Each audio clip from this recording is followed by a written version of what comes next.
જોઈશું જેનું નામ છે ખુલજા સીમ સીમ। આની અંદર તમારે દરેક વિદ્યાર્થીએ ચિઠ્ઠીમાં જે નંબર નીકળે એ નંબર ઉપર જે ગીત લખેલું હોય એ તમારે ગાવાનું રહેશે। 5-5 પોઈન્ટમાંથી બંને જજો તરફથી તમને પોઈન્ટ આપવામાં આવશે। તો હવે આપણે એક પછી એક વિદ્યાર્થીઓને આમાંથી ચિઠ્ઠી ઉપાડવાનું કહીએ। તે વિદ્યાર્થી પોતાને જે નંબર નીકળે એ આપણને જણાવશે।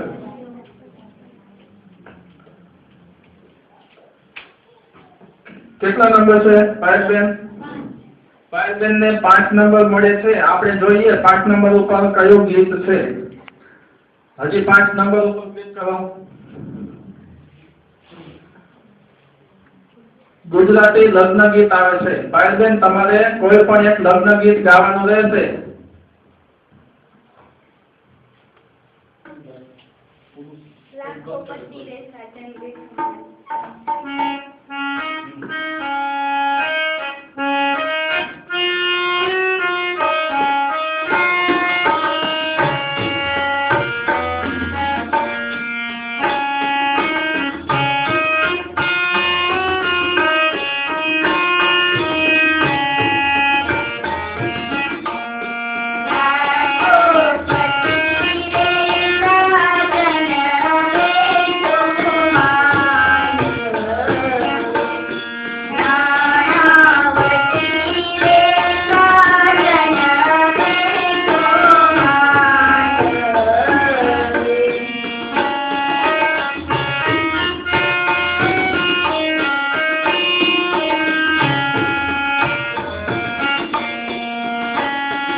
ખૂબ સરસ।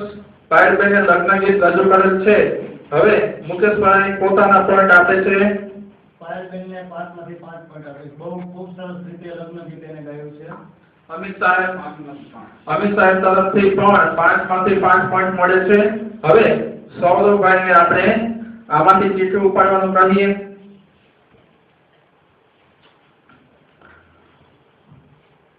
કેટલા નંબર છે?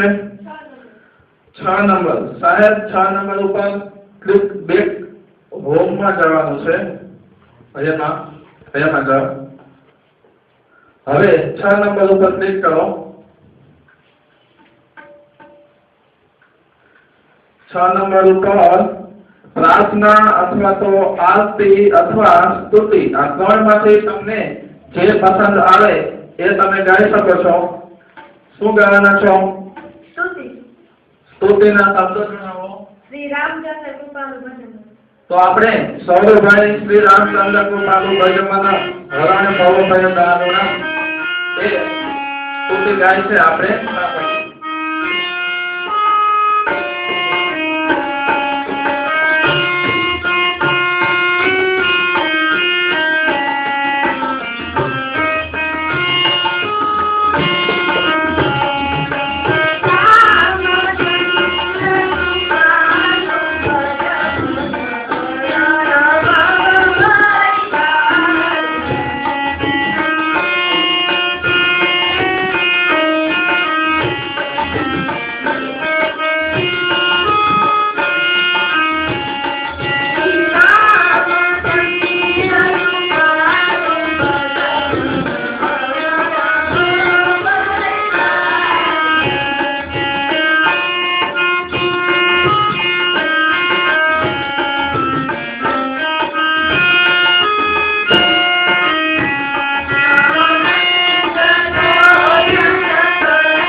આપશે. સૌરભભાઈને 5 માંથી 5 પોઈન્ટ આપીશ. એને ખૂબ સારી મહેનત લીધી છે આની અંદર નિભાવવાની. અમિત સાહેબ. પેલા રાઉન્ડમાં થોડુંક રહી ગયું હતું પણ આ વખતે થોડુંક રિકવર કર્યું. 5 માંથી 5 આપ્યા. તો સૌરભભાઈને બંને જજીસ તરફથી 5-5 પોઈન્ટ મળે છે. હવે આપણે નયનભાઈ એને કઈ ચીઠી આવે છે આપણે જોયું.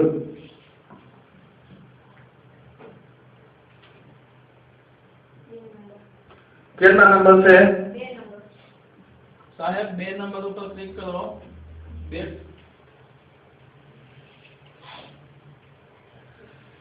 દેશભક્તિ ગીત. નયનભાઈ તમારે કોઈ પણ દેશભક્તિ ગીત ગાવાનું રહેશે. જહાં डाल डाल पर सोने की चिड़िया करती है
નયનભાઈને મુકેશભાઈ પોઈન્ટ આપશે.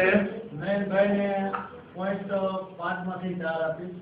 એમાં થોડી ઘણી ભૂલ છે એની, કેમ કે આ ગીત બહુ સરસ લતાજીએ ને રફી સાહેબે નિભાવ્યું હોય અને આપણે તો ન ગાઈ શકી પણ તો એને સારી મહેનત લીધી. 5 માંથી 4 પોઈન્ટ આપીશ.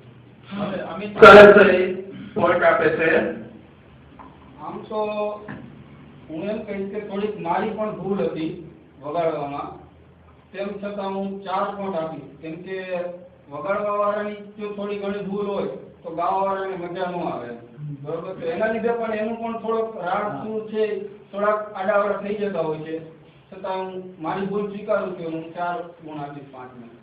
તો અમિતભાઈ પોતાની સંગીતની છે ભૂલ સુધારે અને એને 4 પોઈન્ટ આપેલા છે. હવે આપણે વિશાલભાઈને આપણે જોઈએ કઈ ચિઠ્ઠી આવે છે એની ઉપરથી આપણે ગીત ગાવાનું રહેશે. 8 નંબર છે. 8 નંબર ઉપર ક્લિક કરો.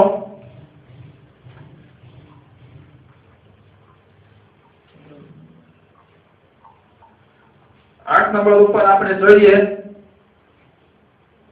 હિન્દી દોહે. તમારે કોઈ પણ 2 દોહા ગાવાના રહેશે.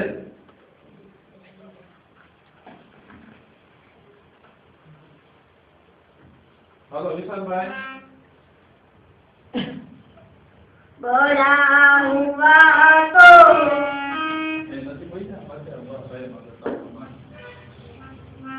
बड़ा हुआ तो क्या हुआ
મુકેશભાઈ પોઈન્ટ આપશે. વિક્રમભાઈને 5 માંથી 4 પોઈન્ટ આપીશ કેમ કે આથી કડી ભૂલી ગયા અડધી. તો હા બરાબર છે. થોડીક તમારી ભૂલ છે એટલે 4 પોઈન્ટ તમને મળશે. અમિત સાહેબ કેટલા આપે છે જોઈએ. પણ 4 આપીશ કેમ કે 2 દોહા ગાવાના હતા. જો એક ગાવાનો હોત તો 5 5 પૂરા આપે. પણ બીજામાં કડી એક અધૂરી રહી ગઈ છે એટલા માટે એને પૂરું ગાયેલું નથી એટલા માટે એને 4 આપીશ. બાકી ઓલો બહુ સારું. તમારો અવાજ ને બધું બરાબર પણ સેજ થોડીક તમને તકલીફ પડી. બરાબર. હવે આપણે છેલ્લા સ્પર્શક નયનભાઈ છે, નરેન્દ્રભાઈ બાકી છે. જોઈએ એમને કઈ પેટીમાં શું નીકળે છે. કેટલા નંબર છે ભાઈ? 4 નંબર. સાહેબ 4 નંબર ઉપર ક્લિક કરો.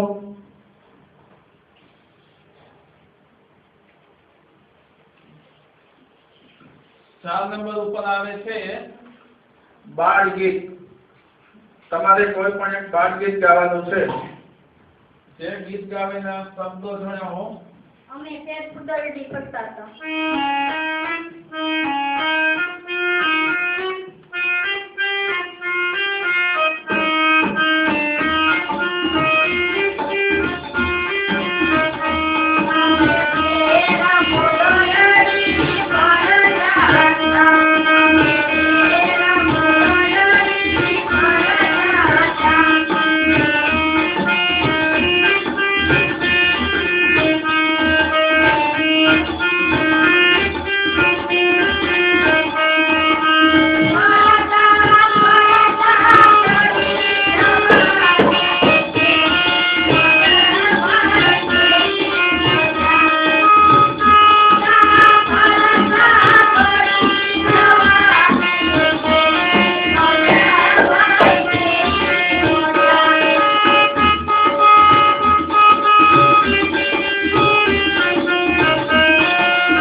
નરેન્દ્રભાઈએ સરસ ગાયું છે.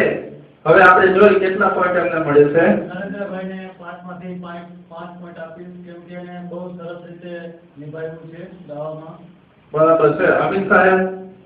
હું 5 માંથી 4 આપીશ, કેમ કે જે વચ્ચેનો જે એને અંતરો આવ્યો કે સંતા કુકડી રમતા હતા, દોડમ દોડ કરતા હતા, પછી સીધું ત્યાંથી ચાલુ કરી દીધું કે કરતા પણ શું કરતા બરાબર છે. દોડમ દોડા કરતા કરતા પડી જવાની. કરતા પડી જવાની કેવી મજા. ઈ રહી ગયું હતું એટલું, બાકી ઓળું ચાલુ હતું એટલે 4 આપીશ. બરાબર છે. તો આ સાથે આપણો કુલજા સ્વિમ રાઉન્ડ છે એ પૂર્ણ થાય છે. હવે આ રાઉન્ડના અંતે દરેક સ્પર્ધકને કેટલા પોઈન્ટ મળે છે એ અપેક્ષાબેન આપણને જણાવશે. પાયલબેનને મળે છે 10 માંથી 10 પોઈન્ટ, સૌરભભાઈને 10 પોઈન્ટ, નયનભાઈને 8 પોઈન્ટ, વિશાલભાઈને 8 પોઈન્ટ અને નરેન્દ્રભાઈને 9 પોઈન્ટ. અત્યારે 2 રાઉન્ડના અંતે પાયલબેન 20 પોઈન્ટ સાથે બધાયથી આગળ છે. તો પાયલબેન આગળ છે. હવે બીજા વિદ્યાર્થીઓએ પણ ખાસ ધ્યાન રાખીને પોતાનું પરફોર્મન્સ આપવું જોઈએ કે જેથી પોતે લાંબો સ્કોર કરી શકે. તો આ સાથે આપણે બીજો રાઉન્ડ છે એ પૂર્ણ કરીએ. હવે આપણે ત્રીજો રાઉન્ડ જોઈશું.